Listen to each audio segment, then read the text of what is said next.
राजा जनक जी के बाग में अलबेला रघुवर आयो जी। राजा जनक जी के बाग में अलबेला रघुवर आयो जी। राजा जनक जी के बाग में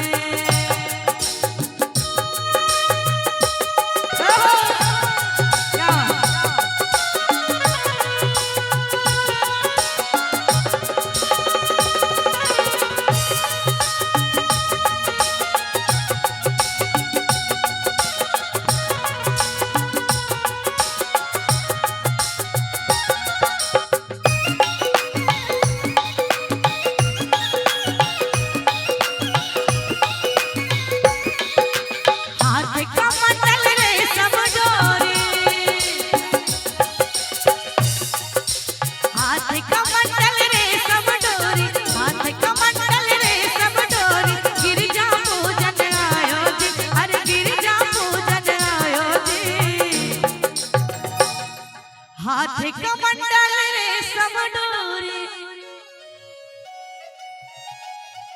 हाथ कमंडल रे सब डोरी, अरे गिरजा पूजन आयो जी। अकने सब गोटे ताली बजा के राजा जनक जी के बाग में अलबेला रघुवर आयो जी। राजा जनक जी के बाग में अलबेला रघुवर आयो जी। राजा जनक जी के बाग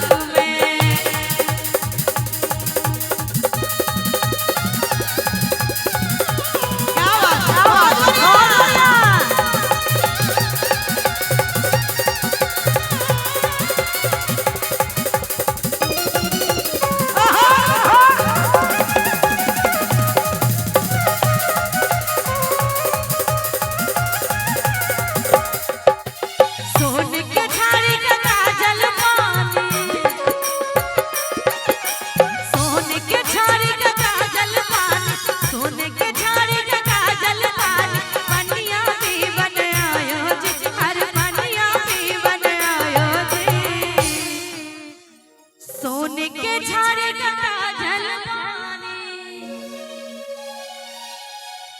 सोने के झाड़ी का काजल पानी, अरे पनिया भी बनायो जी। और कर माय बहन हो सब ताली बजा के राजा जनक जी के बाग में